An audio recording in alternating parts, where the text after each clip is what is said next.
Hello and welcome to the Thursday edition of Alaska Weather. I'm meteorologist Kimberley Hoeppner, and today is February 28th, 2019.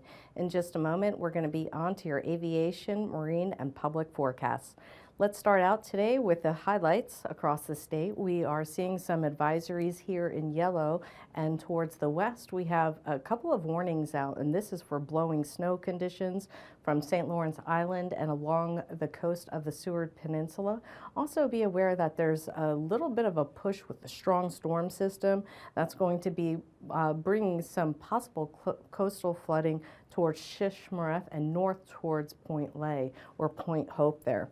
Now, let's take a look at the yellow areas. These are advisories. This advisory to the northeast across the Brooks Range, this is for blowing snow conditions that is out through the evening hours, and that will expire this evening with the areas across the Seward Peninsula seeing conditions continue through midnight, blowing snow with gusts between 30 to 60 miles per hour towards the west there. And then the snow conditions are going to be developing, pushing inland during the evening hours across the Seward Peninsula. We're expecting snow totals between 3 to 5 inches with locally higher amounts up to 7 inches. And that's out through Friday, 6 p.m. So these conditions are going to make traveling difficult with reduced visibilities and also slick conditions for these locations. Now let's take a look at the weather systems that are pushing this front into the west coast. This is driven by a low pressure system that's in the northern areas of the Bering. A long frontal band is stretching from Kamchatka down towards the west coast and the Alaska Peninsula.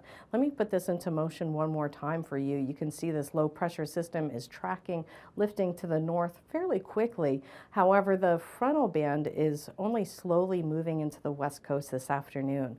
Now, to the west of this system, we have a colder air mass advecting in behind it. So the darker gray colors are indicative of cooler cloud tops there.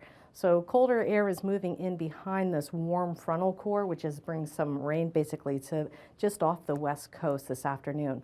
Now let's take a look at the rest of the state across the interior and the southeast. We're seeing clearing skies today with ridging out across the Gulf and north. Basically these darker temperatures are the surface, so they're not really clouds. We are starting the afternoon with some clear skies, although we do have a little bit of cloud cover up there across the northern Brooks Range. You can see these cloud tops in the brighter colors. And then across the southern tier of the state, we're looking at high pressure that's extending from the Gulf at 1027 millibar ridge, and then just to the east is a 1036 millibar ridge. So those are going to be in control through the afternoon, with the front mainly moving slowly into the west coast, reporting rain as far north as Point Lay, actually.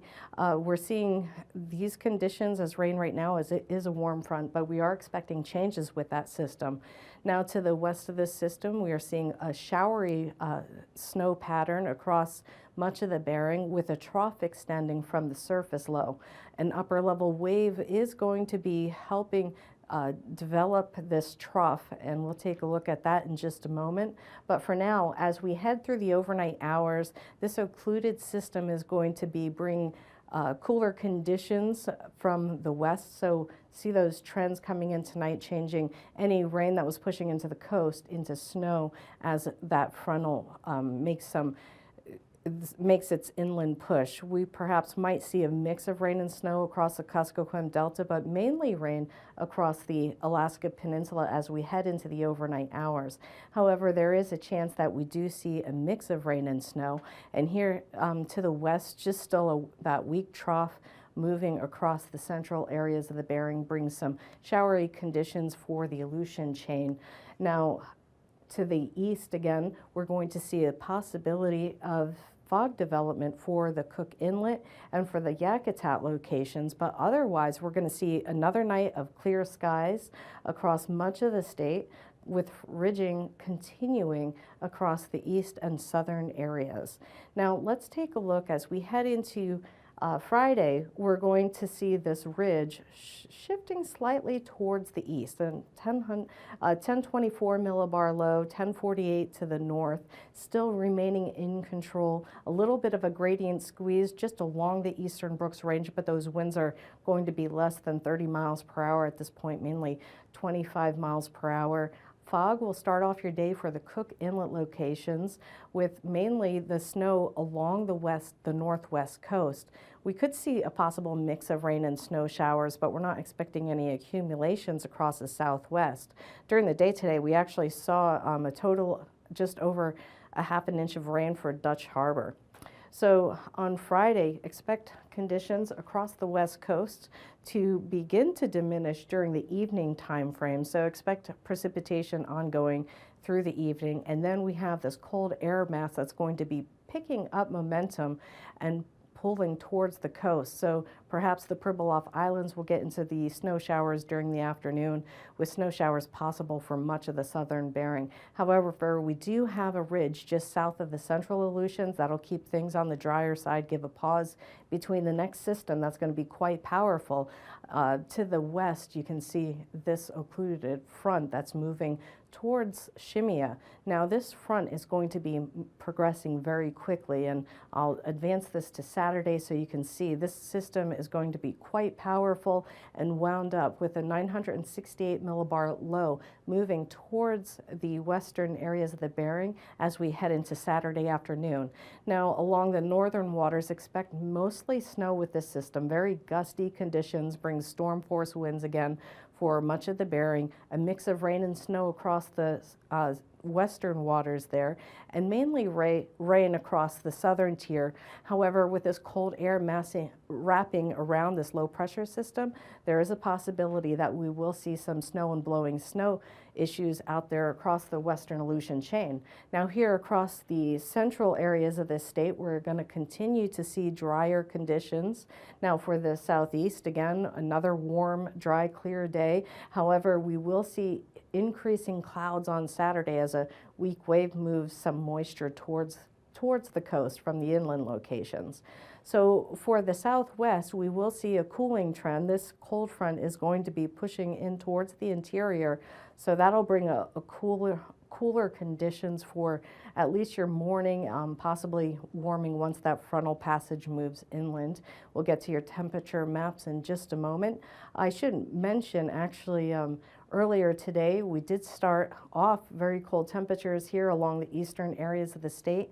We had 19 degrees below at Annette, and then for highs this afternoon, we had actually climbed up to 52 degrees. I'm sorry, 52 degrees at Annette, and Northway was 19 degrees below zero. So let's go look into your temperatures as we head into Friday morning.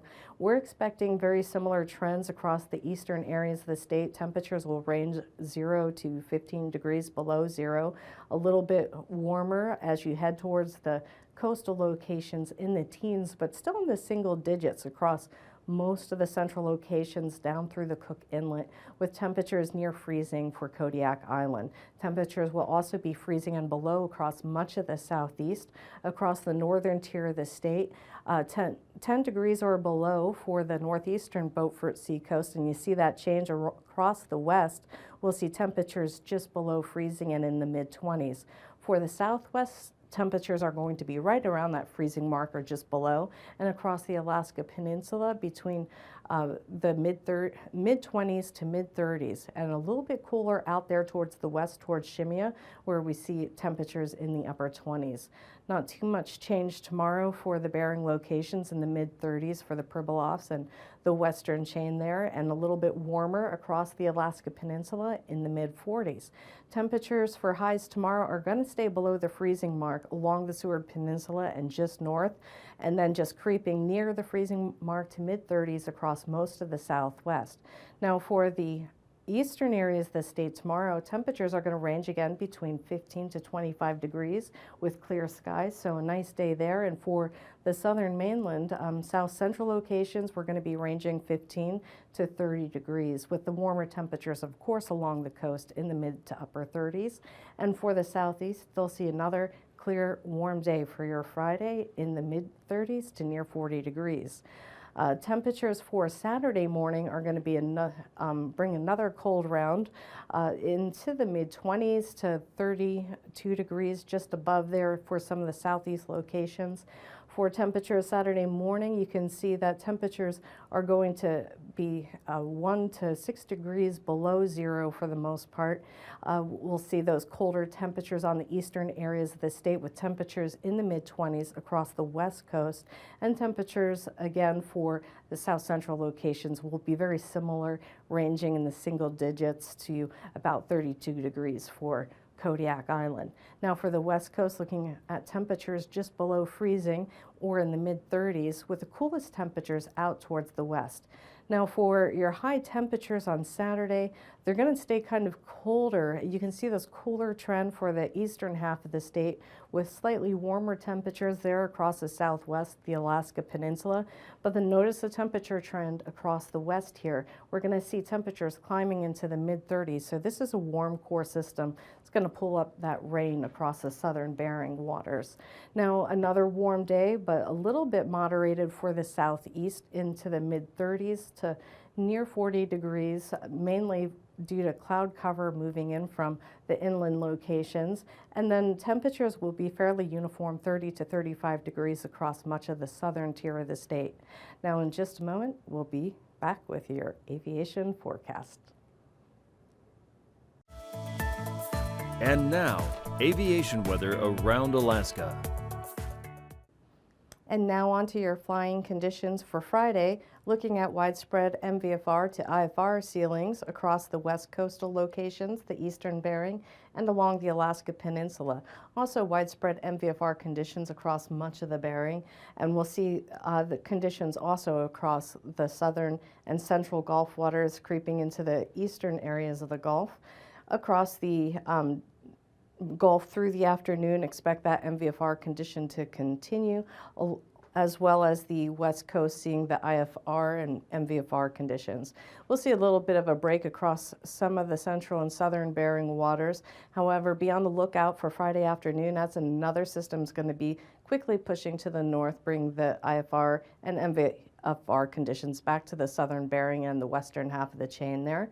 Now looking at the west coast for Saturday morning, you'll see widespread IFR conditions and MVFR conditions across the Gulf waters, which will begin to spread a little bit further towards the coastal locations during this afternoon on Saturday.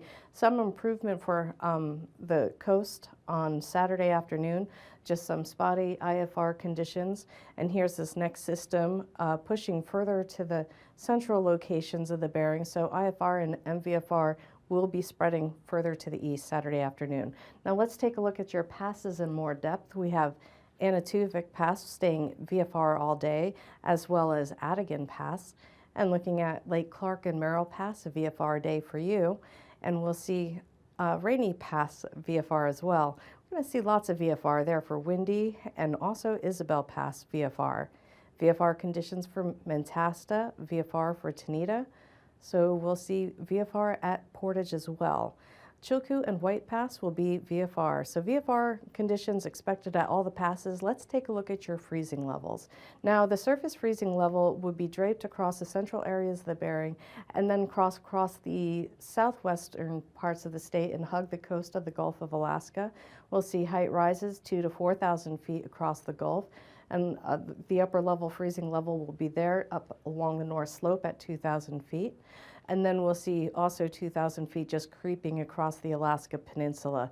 Here's that freezing line with a cooler air mass out towards the west. Now let's take a look at the icing concerns, mainly along the diminishing low pressure system across the west coast. That's going to be above 4,000, below 4,000 feet, above 4,000 feet out towards the west, but icing will be light in those areas.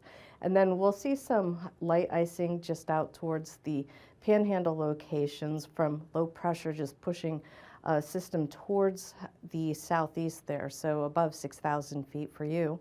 And let's take a look at the upper level system. This is a split flow system with a highly amplified ridge continuing into your Friday. We'll see the strongest jet along the northern sector of the ridge, and we'll also see a speed max here out towards the west, just south of the Aleutian chain. more of a zonal flow out towards the Aleutian chain. At the 9,000-foot level, the low pressure system that's driving the current low today is parked over Kamchatka with another low pressure system for Friday at 9,000 feet, bringing a little bit of a speed max back towards the Aleutians. Now looking over the Gulf waters, we do have a ridge in place, so light flow, a little bit faster there, 20 to 25 knots across the southern tier of the state. And we'll see change of wind direction, a little bit of a speed max there across the north coast between 35 to 45 knots. So stronger winds all across the west coast between 30 to 15 knots. Taking a look at your 3,000-foot level, very similar pattern, stronger winds across the western coast locations out of the south direction, and we'll see change of wind direction around the ridge across the Gulf, lighter wind speeds there, and then a speed max on the base of the low pressure system between 20 to 30 knots for your 3,000-foot levels, with a northerly flow there across the coast and more of a zonal flow across the Bering. Now let's take a look at your turbulence. To sum it all up, the main concerns tomorrow are going to be along the speed maxes there for your west coast, and we're basically seeing a speed shear, so directional issues shouldn't be a problem, and this will be below 6,000 feet. Those lighter wind speeds is keeping much of the state in the clear of any turbulence, and that's including the southeast. Shouldn't see any problems across the southeast, a little bit of a faster flow, 10 to 20 knots, so should be good conditions across much of the Gulf locations.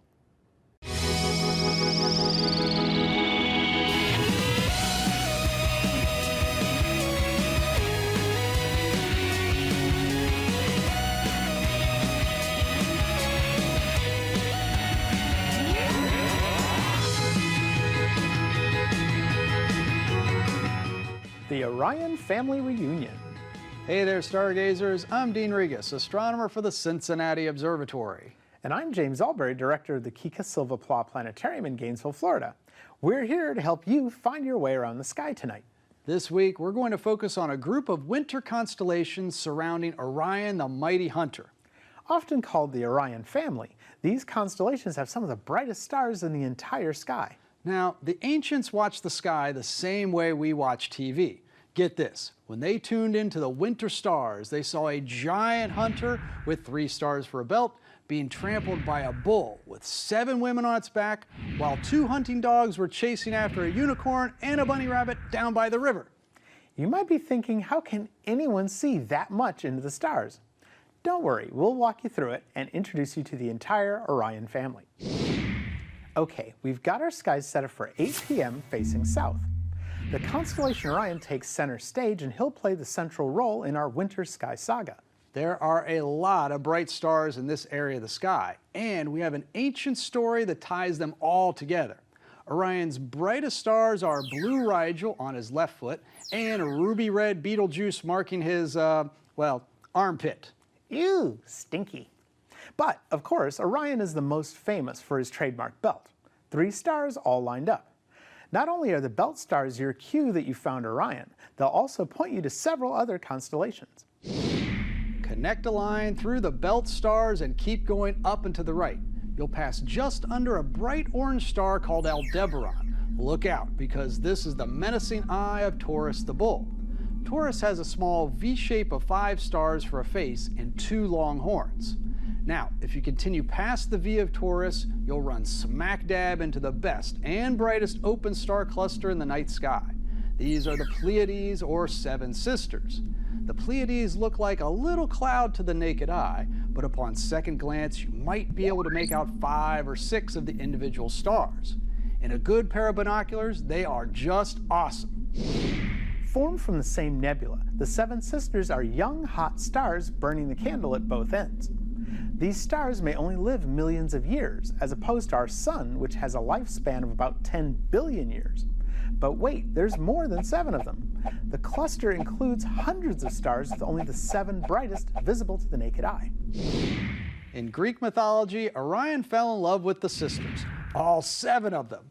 The sisters, well, they didn't care for him at all. Up in the sky, the sisters are sitting pretty on the bull's back, while Orion must fend off their sworn protector. The gods let Orion bring his favorite 2 hunting dogs up to the sky with him. This time, let the belt stars point you down and to the left. When you keep going, you'll run into the brightest star in the sky, Sirius, also known as the Dog Star. Sirius marks the node of Canis Major, the big dog. From Sirius, make a 90-degree turn up and to the left to find the little dog star Procyon in Canis Minor. Aw, what a cute little puppy. Unfortunately, the two dogs aren't helping Orion with the bull. They're too busy chasing after a unicorn, the constellation Monoceros, and a bunny rabbit, the constellation Lepus, by the banks of the cosmic river, the constellation Eridanus. And in March, you might notice another visitor passing through the Orion family. Day by day, the moon will move through Taurus and over Orion's head on the 12th, 13th, and 14th. So tonight after sunset, go to the heavenly movies and see a giant hunter being trampled by a bull with 7 women on its back, while 2 hunting dogs chase after a unicorn and a bunny rabbit down by the river. Whew! This is the Orion family of constellations, and they get together like this every winter. You can see them just as your ancestors have done for thousands of years. Witness their latest reunion this month as you keep looking up.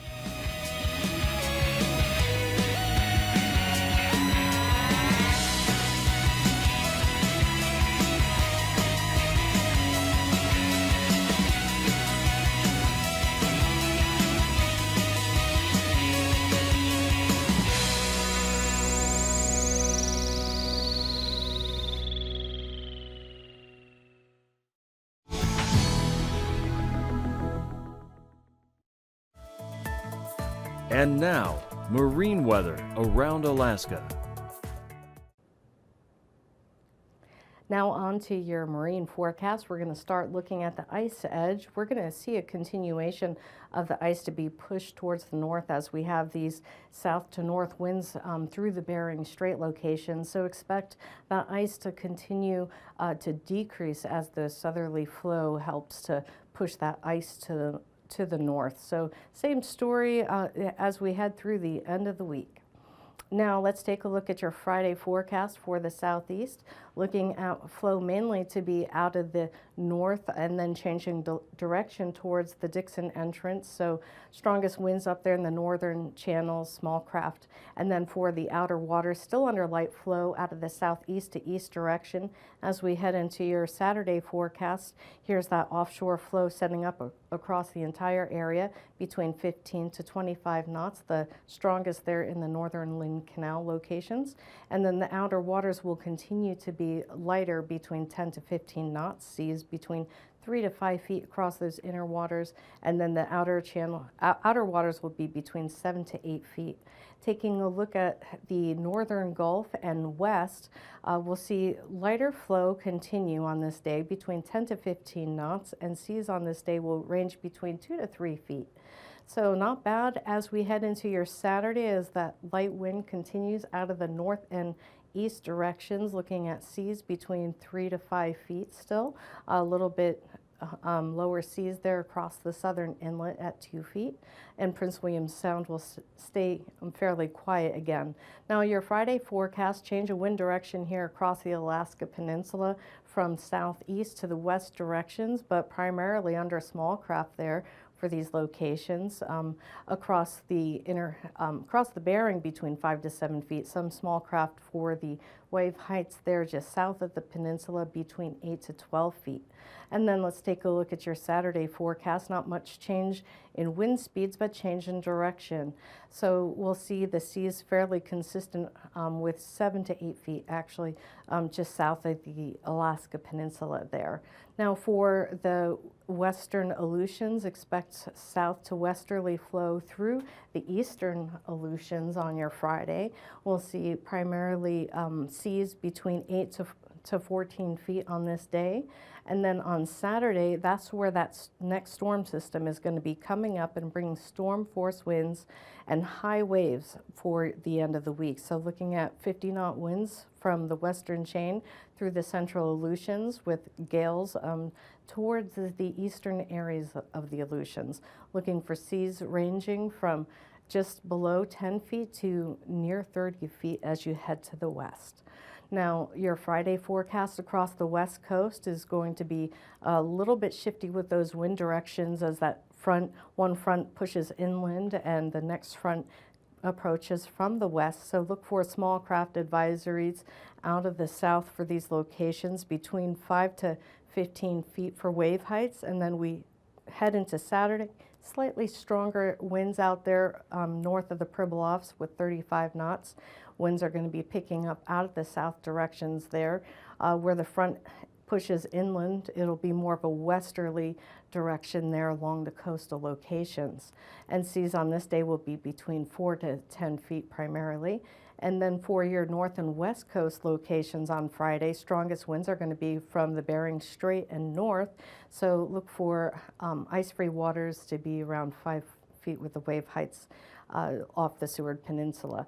Now, looking at your Saturday forecast, continuing a southerly direction with the strongest winds along the eastern Beaufort Sea coast and near the Seward Peninsula. Heading into one more look for your weather. As we head through the evening hours, we still have some blowing snow concerns out there across the west coast, with St. Lawrence Island still being in that gusty location between 30 to 60 mile per hour winds for you, and then snow moving into the Seward Peninsula during the overnight hours, with snow into Friday evening between 3 to 7 inches possible there, blowing snow through the evening hours across the eastern Brooks Range. Otherwise, clear across much of the state. Now, snow showers will continue across much of the Bering as we head through tomorrow with the cold front moving towards the west coast. And then we have the next storm system to look for. That low pressure system out towards the western Aleutians is going to be bringing some impacts towards the western areas of the state soon. These forecasts are for planning purposes only. Call 1-800-WX-BRIEF for a formal, pre-flight briefing. Always file a flight plan before you go flying. The U.S. Coast Guard Auxiliary urges you to leave a float plan with a friend or the harbor master before you go boating.